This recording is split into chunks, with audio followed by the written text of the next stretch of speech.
Aqui com o Dr. Sérgio Jaworski, estamos de volta aqui pela Rádio Paraná Oficial.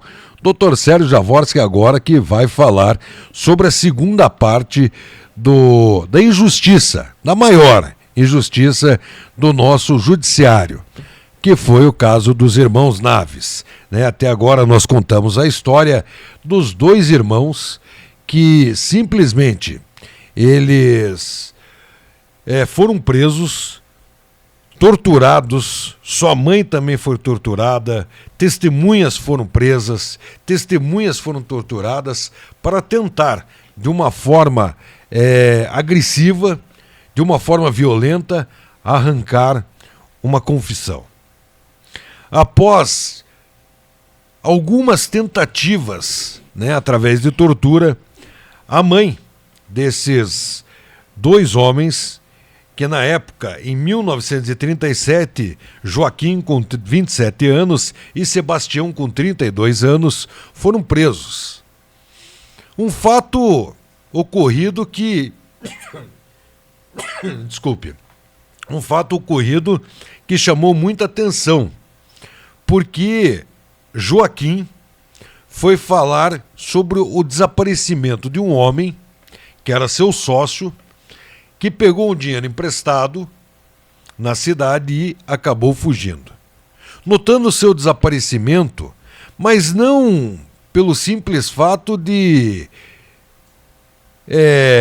falar, o homem fugiu, ele ficou preocupado se algo pior tivesse acontecido, até um assassinato. E assim ele foi falar com o civil, que era o delegado até então na cidade, e depois entrou um militar que acabou fazendo aí a prisão desses dois irmãos no final. E agora o doutor Sérgio vai esclarecer aí sobre o julgamento que esses dois irmãos acabaram sofrendo, e também vamos falar sobre a condenação, e também vamos falar o que foi dos dois irmãos após eles saírem da cadeia. Dr. Sérgio Jaworski.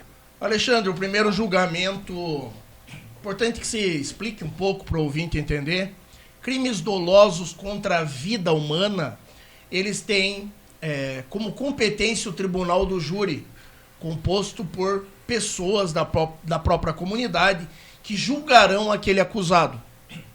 Esses processos, eles têm duas fases. A primeira fase é instrutória, que é conduzido por um juiz de direito, onde são produzidas as provas, e aí, havendo indícios suficientes de autoria de um crime doloso contra a vida, eles são submetidos a julgamento, que será essa segunda fase composta por um conselho de sentença.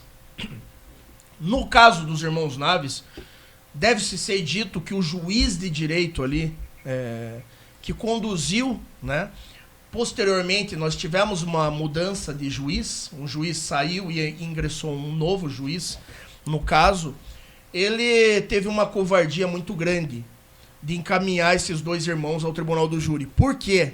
Porque durante a instrução ficou muito claro de que havia ocorrido torturas, não somente em relação aos dois irmãos Naves, Sebastião e Joaquim, mas também em relação às testemunhas. E o magistrado ali, intimidado pela posição de Francisco de Assis, que era o tenente oficial que conduziu as investigações, acaba encaminhando esses dois irmãos ao júri popular. Eles são levados a júri e as testemunhas lá dentro são extremamente intimidadas também por esta autoridade policial, que era o tenente oficial, Francisco. Porém, a população daquela cidade entendeu, por 6-1, que os irmãos Naves eram inocentes.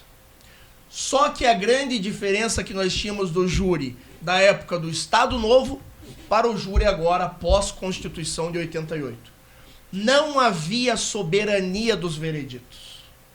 O que significa a soberania dos vereditos? Significa dizer que um crime de homicídio, por exemplo, somente quem pode condenar é o júri. Jamais um juiz ou um tribunal pode condenar uma pessoa pelo crime de homicídio. O que eles fazem é analisar o caso, encaminhar para esse conselho de sentença, que é composto pela população, 7 pessoas da sociedade civil, e somente essas 7 pessoas podem condenar. Este é o cenário hoje da legislação brasileira, graças à incursão da soberania dos vereditos no artigo 5º da Constituição Federal de 88. Porém, no Estado Novo, em 1937, não havia soberania dos vereditos. Que significa dizer o quê?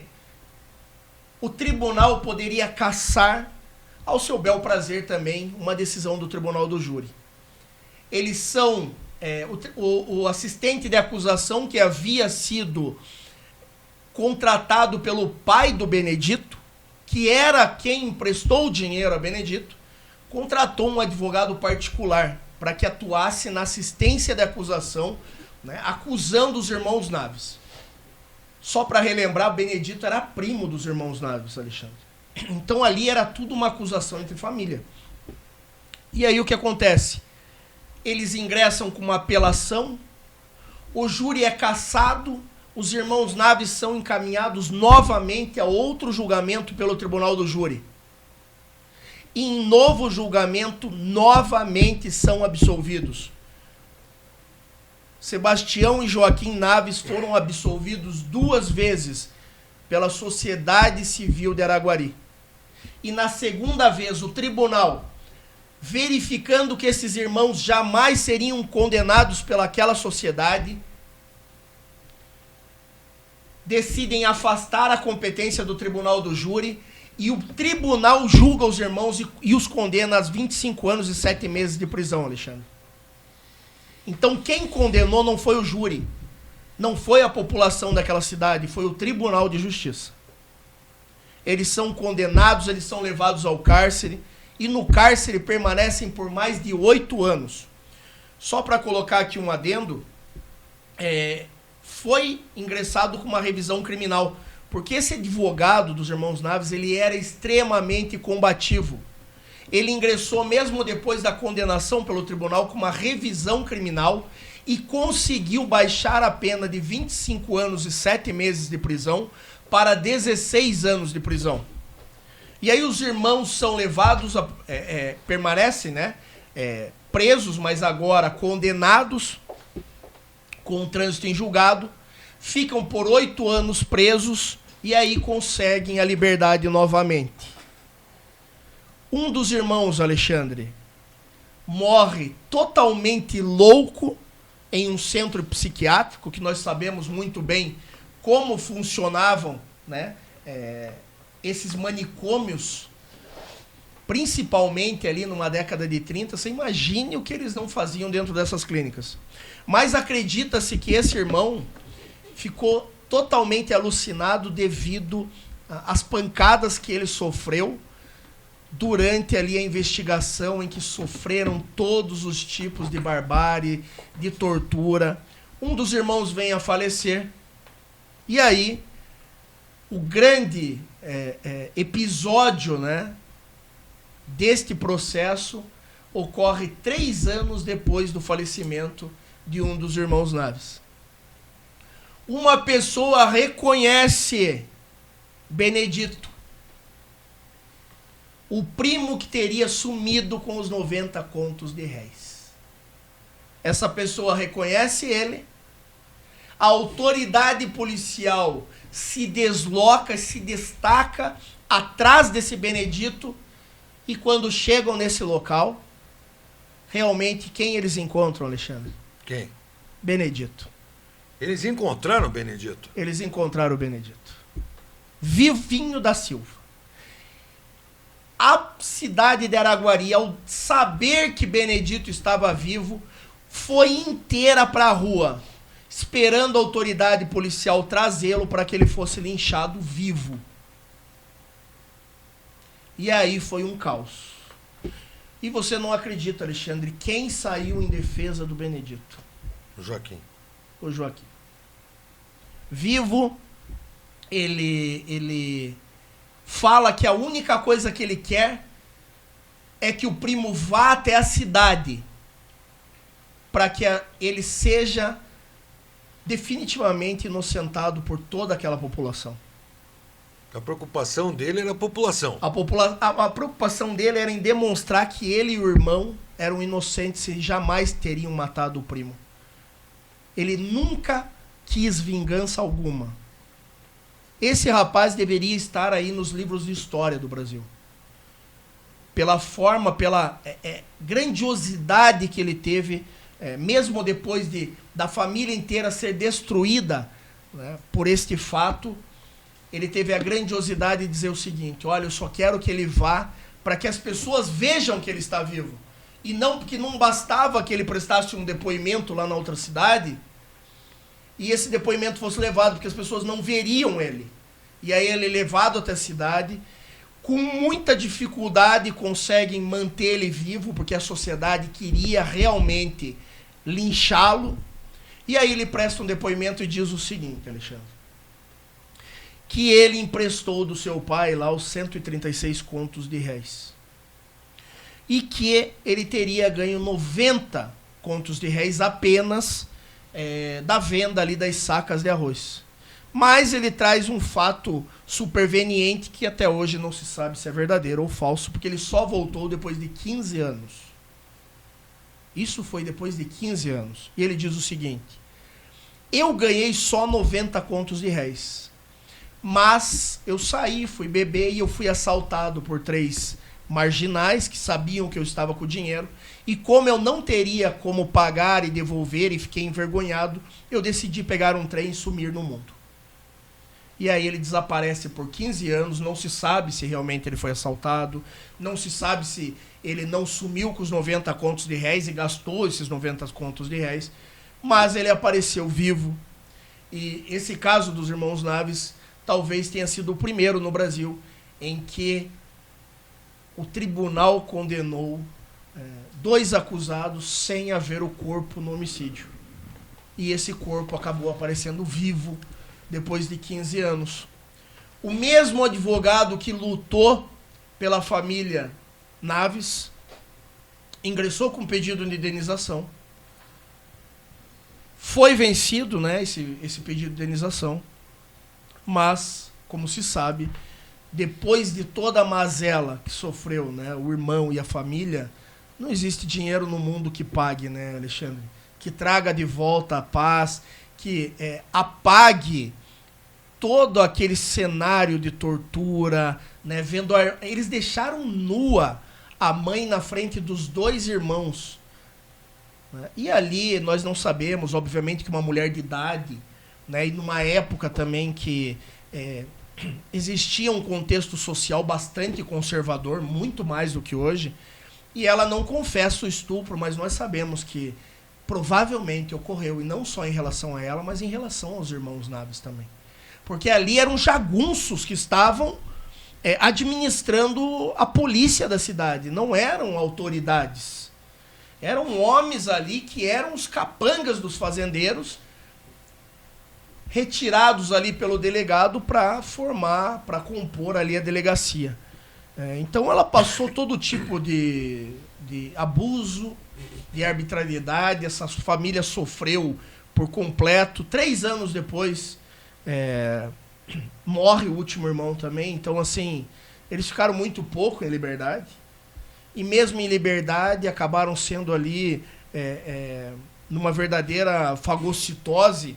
Eles foram queimando internamente porque sabiam que não haviam praticado o homicídio, mas queriam provar a todo custo. E esse irmão consegue comprovar, né, que eles não teriam praticado. Então você veja o perigo para todos aqueles que defendem investigações mediante força policial ou de quem quer que seja. De todos aqueles que entendem, assim como as autoridades daquela época, que onde existe fumaça, existe fogo. Então uma sociedade inteira criou uma fumaça e talvez uma fogueira, onde uma família foi jogada injustamente, inocentemente, sem dever aquele homicídio. Então isso de onde existe fumaça, existe fogo, é uma balela. Porque, de repente, e eu acredito que principalmente os mais velhos sabem daquele dizer, né, o brocardo, de que uma mentira contada 1000 vezes vira uma verdade autenticada. Este é o cuidado que nós temos que ter quando nós acusamos suspeitos que aparecem na mídia e que ainda não tiveram a oportunidade de se defender.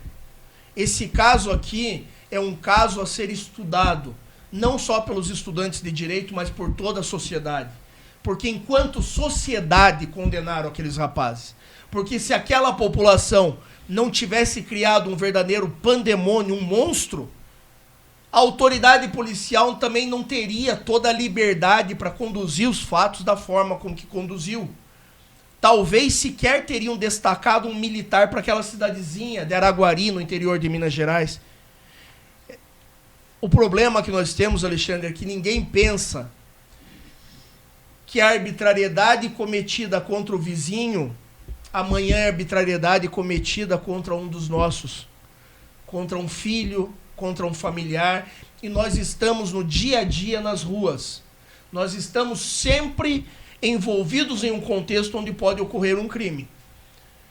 E um caluniador também pode sempre fazer com que um inquérito se inicie, mesmo que o crime não tenha acontecido, e causar aí uma verdadeira revolução na vida de pessoas que deveriam ter sido respeitadas diante da sua versão e das provas que tinham dos fatos, Alexandre.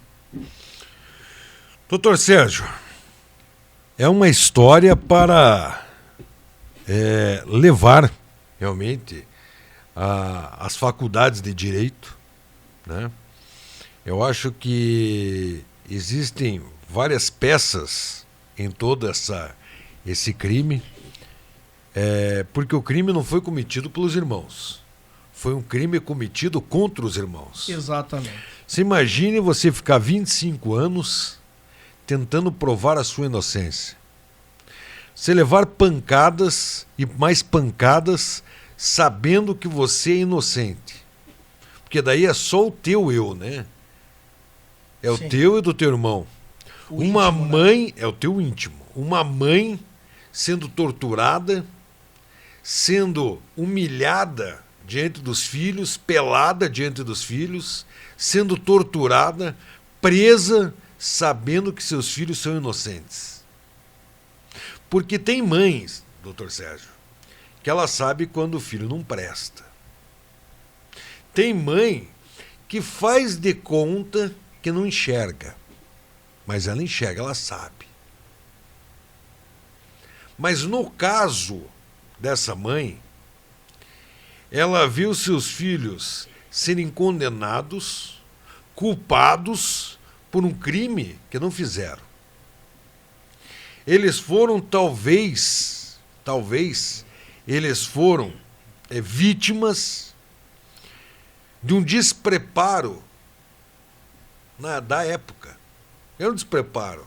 Sim. Porque não existia, eu vou fazer o que foi, né, o que eu acho que deve ser feito. O militarismo, né, o coronelismo, né, ele é minha ordem, é minha lei, é minha regra. Eles não pensaram no psicológico daqueles dois homens, nem daquela mulher.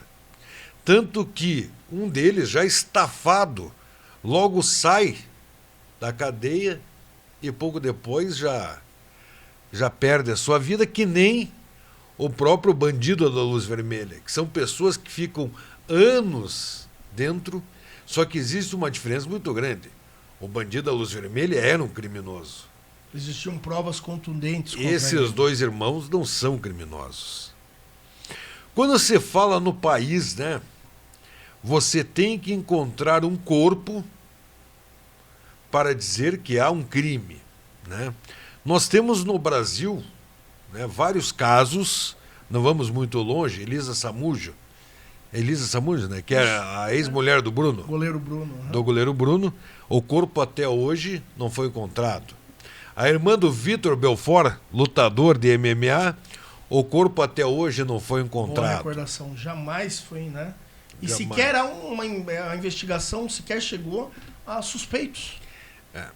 Então eu vejo, doutor Sérgio, que no Brasil ainda existem, né, esse tipo de crime, mas não com condenações infundadas, que hoje tem mais fundamento as condenações, apesar que devemos ter muito mais do que imaginamos pessoas dentro de um presídio ou dentro de uma cadeia que talvez também não sejam culpados.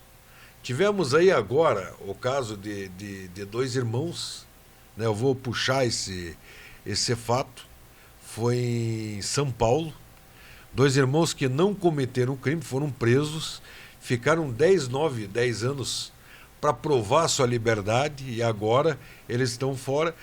Só que hoje existe, que nem um advogado, não são todos advogados, mas teve uma fala infeliz, né? Um dos irmãos, ele vai receber hoje uma indenização de 4,5 milhões, né? E o outro irmão vai receber uma indenização de 3,2 milhões. Aí o advogado pegou e falou assim, não, mas se tivesse ficado todo esse tempo trabalhando, não tinha conseguido nem metade desse valor. Mas lógico, nós não estamos falando de valores, nós estamos falando, imagina os problemas psicológicos que esses dois irmãos, será que 4 milhões é o suficiente? Será que teve eu fui fazer uma reportagem uma vez, né?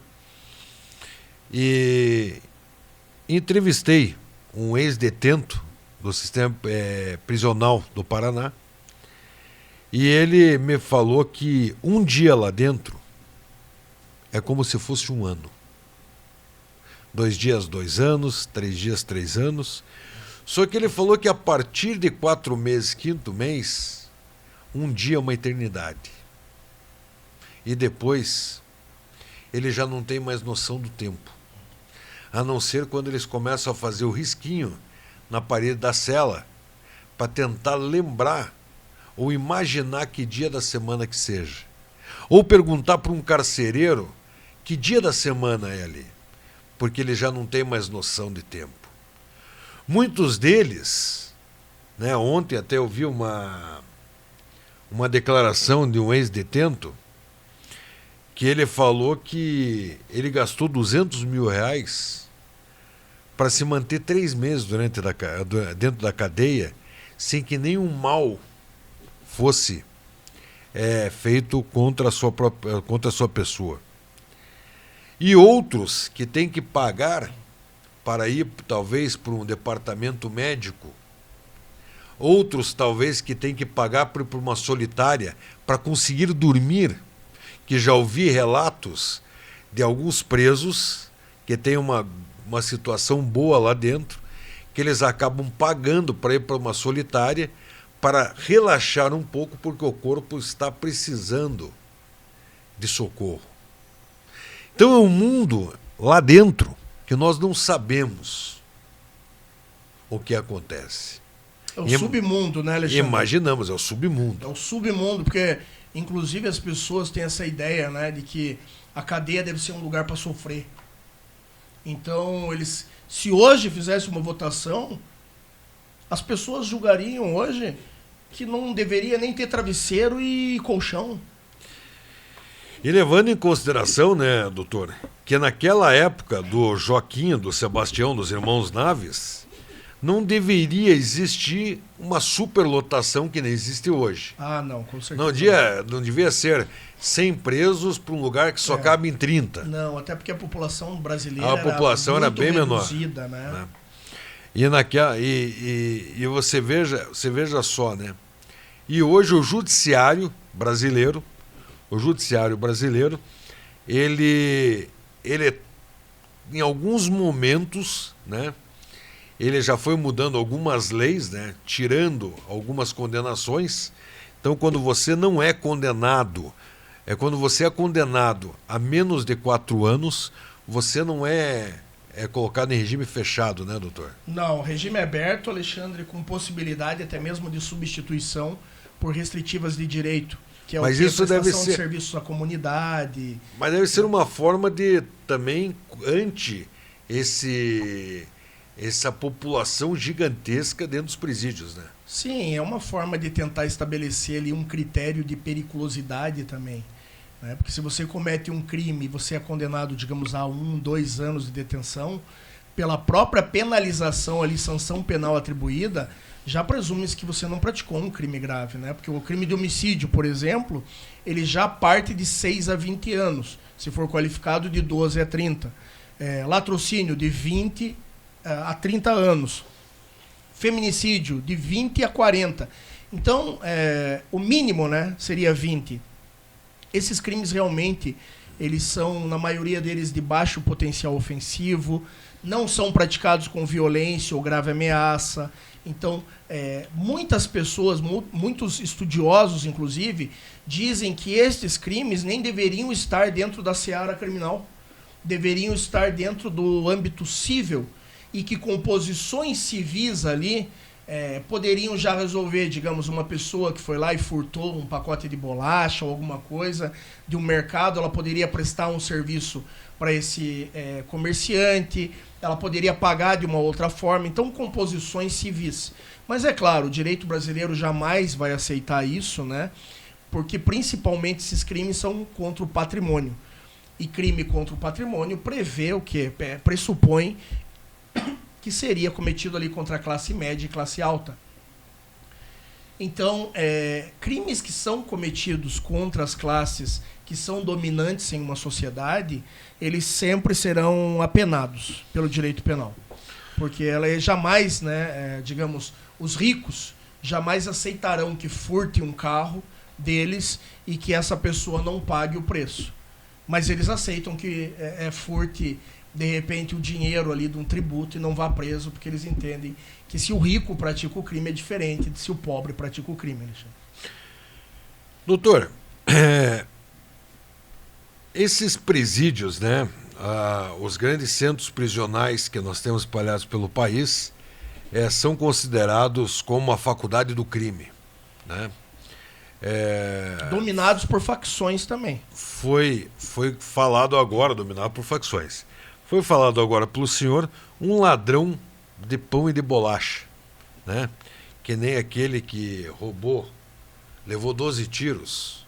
Não sei se... Sim. Levou 12 tiros porque roubou 5 pacotes de... Agora me fugiu aqui, eu tô tentando lembrar aqui o que ele roubou. E ele acabou roubando 5 pacotes, o policial lá em Minas Gerais, acabou... São Paulo. Ele acabou que levou 12 tiros. Foi esse que tomou os tiros por trás, inclusive, Isso, né? Isso. Então, o que acontece? Aí um homem desse, se ele é pego pela polícia, ele roubou um pacote de pão, eu acho. Ele foi preso. Ele foi condenado. E ele vai passar lá no sistema prisional, aqui no Paraná, aqui em Curitiba, em Piraquara, lá no DEPEN. Agora você veja só o seguinte, né, doutor? São situações, né, que chamam muita atenção. O simples fato de que daí um homem que rouba um banco, né? Que nem ontem nós tivemos o caso em Curitiba de um trio que invadiu um prédio de luxo em Curitiba. E acabou roubando mais de 1 milhão em joias, né? E a polícia, 2h30 depois, pegou esses marginais que já estão presos. Aí um ladrão de banco, esse ladrão milionário, vai ficar preso no mesmo lugar que esse ladrão de pão. O ladrão de pão vai ficar ali pensando, pô, eu roubei o pão para levar para minha família. Agora, o cara já roubou 1 milhão para ganhar uma grana, né? Para ganhar bastante dinheiro, né? Vamos supor que ele derreta todas essas joias, que vire 20% que ele roubou, são 200 mil reais. Para o crime tá bom, porque você investe 200 em droga, faz 300, investe 300 na droga, faz 500, e assim vai, que é o mercado do crime. Agora, a grande pergunta, doutor, o senhor acha que o roubo ele tem que ser classificado por mercadoria roubada, ou ele tem que ser a mesma condenação? Quem rouba R$5 ou quem rouba 1 milhão tem que ter a mesma pena? Alexandre, a nossa lei de execuções penais, ela prevê que deveria ocorrer uma separação dos criminosos condenados, em definitivo, quando já não cabe mais recurso, pelo seu grau de periculosidade e também pela natureza do delito praticado. Então nós temos o quê? Dependendo ali da natureza do crime, você vai separar esses criminosos. E dependendo da periculosidade da pessoa. O que significa dizer que, se fosse para seguir o que prevê a lei de execuções penais, homicidas deveriam ficar com homicidas, o grande traficante, ou até mesmo, né, você poderia reunir autores de crimes gravíssimos juntos, mas jamais colocar alguém que cometeu um crime leve, sem alto potencial lesivo, junto com um criminoso escolado. Primeiro que já não deveria nem se misturar presos que fazem parte de facções criminosas com presos comuns. Por quê? Porque eles são dominados. E ninguém fala, porque isso seria atestar a total incompetência e incapacidade do Estado brasileiro. Mas o sistema penitenciário hoje é dominado por esta grande organização criminosa que existe no país e que todos sabem de 3 siglas, né? PCC. Domina os presídios das PGC, capitais. é PCC, Exato. Família do Norte. Exato, nós temos lá a Família do Norte, mas eu acredito ainda, né, que essa de São Paulo ela vem conseguindo se alastrar por todo o Brasil. Inclusive dizem, né, que até mesmo eles já colocaram juízes já dentro do Poder Judiciário, membros do Ministério Público, senadores, deputados. Então é uma organização que ela domina e ela tem a sua própria lei. E você imagine, daí cai um menino que praticou um furto com 18 anos em um local que é dominado por uma facção criminosa, e este menino não tem aquele dinheiro do qual você falou ali, Alexandre, para poder se manter lá dentro, poder pagar. E é assim, para quem não conhece, dentro de um presídio é o mesmo capitalismo daqui de fora. Quem tiver mais vai viver bem. Então assim, eu quero um colchão bom, que não seja só uma espuma ou dormir no chão. Tem, só que é caro. Um cheeseburger hoje dentro de um presídio não sai por menos de R$100. Um cheeseburger, tem cheeseburger. Mas é do Madeiro. R$100 é do Madeiro. Não, é do presídio. É com aquele hambúrguerzinho que é do dedo minguinho. De 40 gramas. 40 gramas de carne. Eu acho que não chega a 40 gramas, mas vamos dizer que sim. É aquele que você faz em casa ali, né? Então, os presos negociam isso lá dentro. Já teve clientes meus que falaram, olha, eu fiquei com tanta vontade, comprei e adquiri uma dívida. E daí você adquire dívida com eles lá dentro. E a partir do momento que você não consegue pagar essa dívida, a facção vai chegar em você e vai dizer, ei, meu irmão, você não tem ninguém para trazer aqui. Porque muitas vezes o preso tem que negociar a irmã e a mãe. Ô, louco. Dentro do presídio. Sério? Sim, ninguém fala porque isso daí também né? Eles têm que manter uma aparência, mas é comum preso que não tem dinheiro negociar a mãe e a irmã para fazer, prestar serviços de ordem sexual dentro do presídio. E pagar as dívidas que eles adquiriram lá dentro, com cigarro ou com comida. Ou com dormitório, porque muitos têm que dormir o quê? No corredor. Para eles conseguirem ingressar numa galeria tem um preço. É cobrado um valor. Aí você entrou na galeria. Aí, mas daí você não quer dormir no chão. Tem mais um valor. E se você quer dormir no beliche de cima, tem mais um valor. E se você, sabe? Então para tudo tem valor. Existe um capitalismo dentro do presídio. E no existe Brasil uma inteiro. ordem no Brasil inteiro. E existe lei lá dentro. E aí esse rapaz vai chegar e vai dizer, eu não tenho dinheiro. E eles vão dizer, então, ou você vai morrer para pagar a dívida, ou você entra para a facção e você vai prestar serviços para poder pagar a sua dívida. E daí caiu e aí a esse casa. cara acabou. A vida acabou para ele, porque não tem como sair de facção É criminosa. o início do fim. É o início do fim, ele vai começar a praticar crimes. ele vai ser o leve e traz de informações, de dinheiro, ele vai cobrar, ele vai matar se chegarem. Porque daí quando você está na facção, a ordem vem de cima. Você não discute ordem. Então se chegar uma facção e dizer, olha, você vai pegar esse canivete aqui, que entrou de alguma forma, ou essa gilete, você vai passar no pescoço do carcereiro. Ele não discute o porquê, quando, ele só tem o prazo. Você vai fazer e você tem que fazer.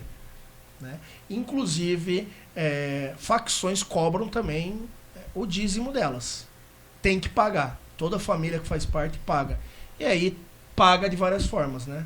Pode pagar com dinheiro, pode pagar com serviços, pode pagar com sexo. Então o negócio é sujo. O negócio é inteiramente sujo. É bruto. O sistema é bruto. É bruto. E o que acontece? Depois que o carcereiro jogou pra dentro do cárcere, ele tranca a chave, meu irmão, e você tá sozinho lá dentro. Você pode gritar a noite inteira, ninguém vai te ajudar. Porque como que um carcereiro vai entrar à noite dentro de um presídio comandado por uma facção? Então quem comanda os presídios no Brasil? O Estado ou as facções? Quem, Alexandre? As facções. Não tem o que falar. Doutor Sérgio, estamos chegando ao final. Até eu tinha separado aqui uma matéria, né? Essa matéria aqui a gente vai deixar para fazer um comentário a semana que vem, que é o homem acusado de espancar mulher no Rio de Janeiro é considerado inimputável por distúrbios do sono.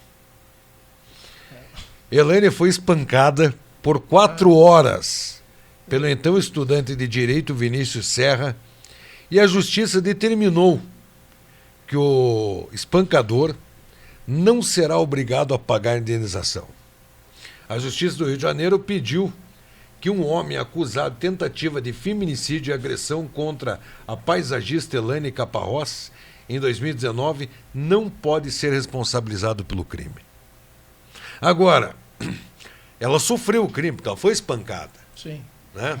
Ela foi espancada, já estamos aqui com a Amanda Carneiro em nossos estúdios, jornalista, repórter da Rádio Paraná Oficial, aqui já.